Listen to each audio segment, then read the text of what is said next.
So yeah, now we're looking at the intro and bass stab, and it's basically exactly what we've done, exactly the same as what we've done with the 808 bass. So this is the sample just as it is. That's the whole sample with no enveloping. So now if I turn the envelope on, you can hear basically what I've done by pulling the decay down is that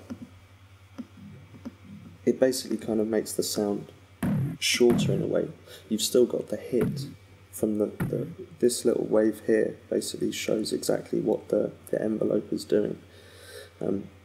So the attack's up a bit, so it gives you this kind of slow slope, and then with the decay so low down, it basically means that we're not hearing all of the sample. It's decaying away before it has a chance to play all of it.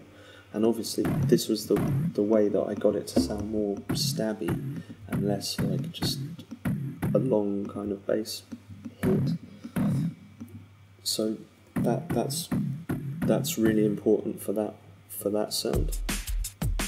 Let's just mute the drums so you can. You see it's just sitting on top of there. And then again, just using the effects in Battery, I really like them. I think they're very simple, but basically they really will help save on CPU and stuff like that, which is always good. You can see my meters having a little jump around there right now anyway. But yeah, so I've got a few different things on here just to try and give the sound some character and make it stick out in the mix basically, above the sub. So some lo-fi, which basically bit crushing. Bit crushing always adds high end to your sound, so kind of a bit of air, a bit of breath, so it will just kind of sit on the top. Hard saturation for distortion.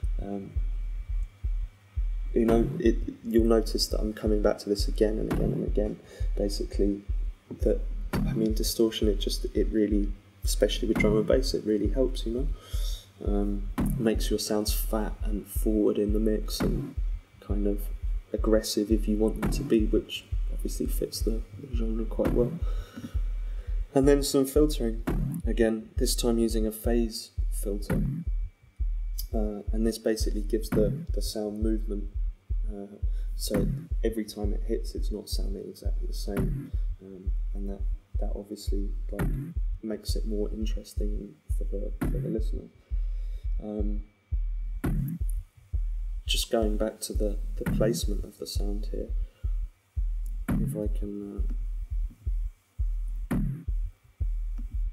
show you that it's actually laid right on top of one of the sub notes.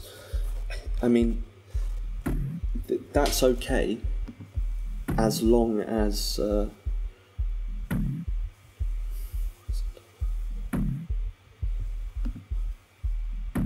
let's just colour that red for you again.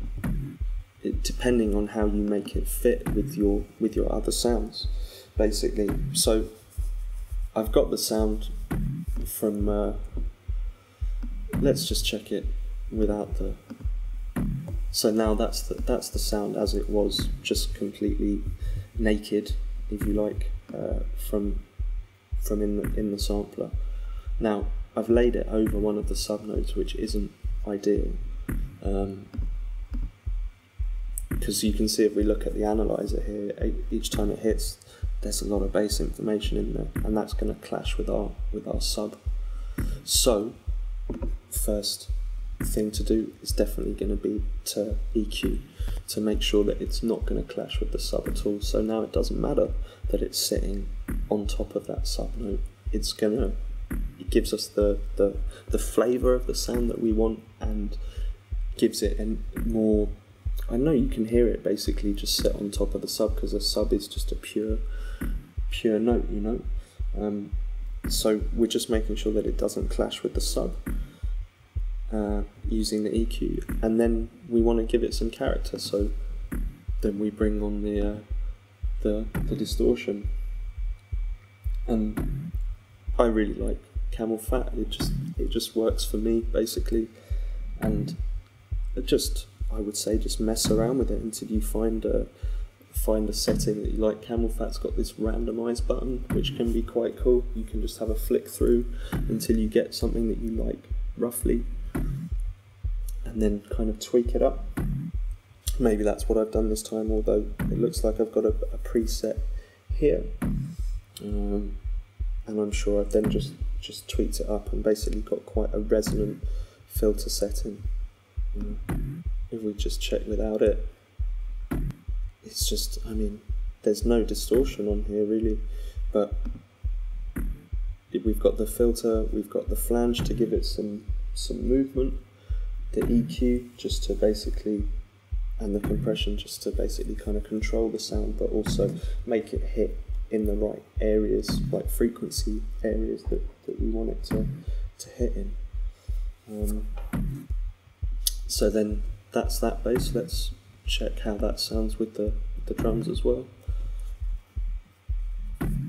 So now we've got the drums running along with the sub note, the intron, and the little 808 bass there as well. I mean that's almost pretty much the groove. And then we've got let's check for the next bass. Whatever I see, I attack.